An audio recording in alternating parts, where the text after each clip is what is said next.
నమస్తే, welcome to it's UTV. నేను మీ సాయి. ప్రస్తుతం నేనైతే మైత్రివనం దగ్గర కీర్తి అపార్ట్మెంట్స్ దగ్గర అయితే మనం ఉన్నాం. ఏదైతే నిన్న సాయంత్రం జరిగిన సంఘటన దురదృష్టకరం, చాలా బాధాకరం కూడా. 5వ తరగతి చదువుతున్న బాబు లిఫ్ట్లో ఇరక్కపోయి చనిపోయినాడు అని చెప్పి న్యూస్ అయితే వచ్చింది. అయితే ప్రస్తుతం నేనైతే ఇక్కడే ఉన్నాను. సాయంత్రం స్కూల్ నుంచి రాగానే ఆ ఇంట్లో బ్యాగ్ పెట్టి అమ్మ వాళ్ళ తమ్ముడితో మాట్లాడేసి వెంటనే లిఫ్ట్లోకి వచ్చి లిఫ్ట్ ఎక్కి ఆడుకుంటూ ఉండి ఆ కిందకి పైకి వెళ్ళడం చిన్నపిల్లలకి అలవాటు కదా, అలానే లిఫ్ట్లో ఎక్కి ఆడుకుంటూ ఉండేసరికి ఎక్కడ స్ట్రక్ అయిందేమో తెలీదు. జస్ట్ ఆ అబ్బాయి 5వ సంవత్సరం చిన్న పిల్లాడు, నాకు తెలిసి యూకేజీ ఉంటుంది. ప్యానిక్ అయ్యి ఒక్కసారిగా లోపల డోర్ ఓపెన్ చేయడం, ఒక్కసారిగా అక్కడ ఇరుక్కొని చనిపోవడం.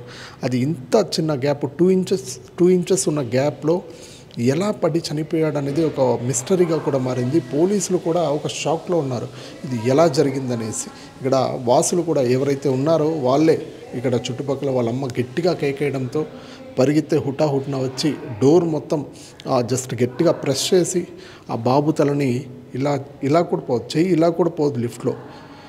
సో ఈ గ్యాప్లో అతను లాక్ అవ్వడం జరిగింది. ఇంకా చెయ్యి ఇలా పెట్టి పైకి వెళ్ళి ఇలా ట్విస్ట్ చేసి పైనుంచి ప్రెస్ చేసి తీశారు బాబుని. సో అప్పటికి ఆ అబ్బాయికి ప్రాణం ఉనింది.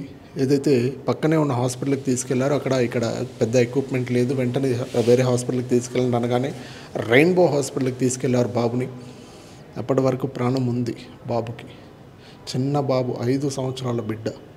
శ్రీకాకుళం నుంచి వచ్చి ఇక్కడ చదివించుకుంటా కష్టపడి వాళ్ళు ఏదో ఉద్యోగం చేసుకుంటూ పిల్లల్ని చదివిస్తూ ఉన్నారు. చివరికి ఆ బాబుని రెయిన్బో హాస్పిటల్ రోడ్డు క్రాస్ చేస్తూ ఉండే సమయంలో ప్రాణాలు కోల్పోయాడు.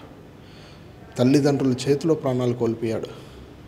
ఎంత బాధాకరంగా ఉంటుందంటే, చిన్న బిడ్డ అల్లారి ముద్దుగా పెంచుకుంటారు తల్లిదండ్రులు. వాళ్ళకి ఆ బాబుని తీసుకెళ్ళేటప్పుడు వాళ్ళ మనసు ఎలా చచ్చిపోయి ఉంటుంది, వాళ్ళ మనసు ఎలా కృంగిపోయి ఉంటుంది. స్కూల్ నుంచి ఆడిస్తూ పాపం తీసుకొని వచ్చి వ్యాన్ దిగి పాపం ఆడుతూ లోపలికి వచ్చిన పిల్లోడు ఇప్పుడు లేదంటే వాళ్ళ పరిస్థితి ఏంటి? పాపం వాళ్ళు ఎవరిని అడగాలి? లిఫ్ట్ కొత్త జనరేషన్లోనే ఉంది. ఇది ఎలా పాడైంది అంటే, లిఫ్ట్ పాడైందా అంటే లిఫ్ట్ పాడవలేదు. కొత్త జనరేషన్ ఉన్న లిఫ్ట్, సెక్యూరిటీ మొత్తం కరెక్ట్గా ఉండే అపార్ట్మెంట్ ఇది.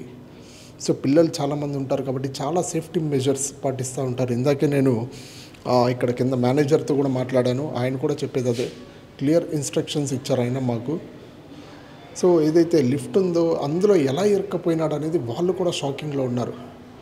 వాళ్ళు ఆ లిఫ్ట్ డిపార్ట్మెంట్ని కూడా రమ్మని చెప్పారు. ఒక అనలైసిస్ చేయాలి ఎలా జరిగిందని కూడా వాళ్ళు ప్రయత్నిస్తూ ఉన్నారు.